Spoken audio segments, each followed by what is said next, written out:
समय की बात है, अली बाबा और उसका बड़ा भाई कासिम एक गांव में रहते थे।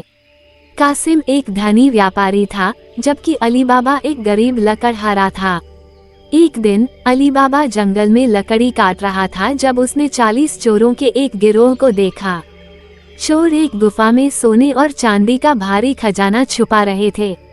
अली बाबा ने चोरों को गुफा में प्रवेश करते और बाहर निकलते हुए देखा। उसने चोरों के जाने के बाद गुफा में प्रवेश किया और खुल जा सिम सिम कहकर गुफा का द्वार खोला। गुफा के अंदर अली बाबा को सोने और चांदी का अकूत खजाना मिला। उसने अपनी गधे पर जितना सोना और चांदी लाद सकता था लाद लिया और घर वापस आ गया।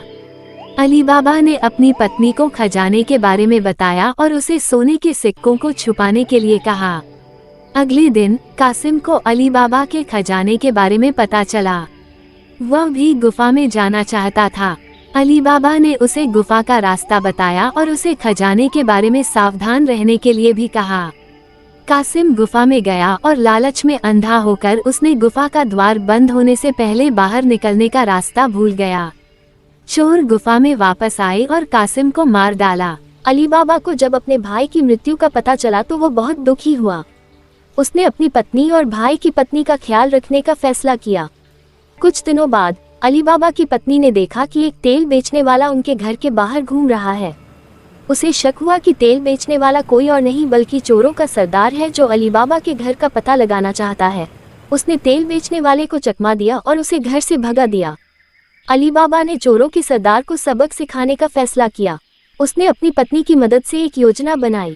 अगले दिन अली बाबा की पत्नी ने एक नर्तकी का रूप धारण किया और चोरों के सरदार के घर गई। उसने चोरों के सरदार को नृत्य और गायन से मोहित कर दिया और उसे नशे में धुत कर दिया। जब चोरों का सरदार सो गया तो अली बाबा ने उसकी तलवार से उसका सिर काट दिया। इस तरह अली बाबा ने चोरों के सरदार को सबक सिखाया और अपने भाई की मौत का बदला लिया। उसने चोरों के खजाने का इस्तेमाल गरीबों की मदद करने और अपने परिवार का भरण पोषण करने के लिए किया। अली बाबा और 40 चोर की कहानी हमें लालच से दूर रहने और अच्छाई और न्याय का मार्ग अपनाने की शिक्षा देती है।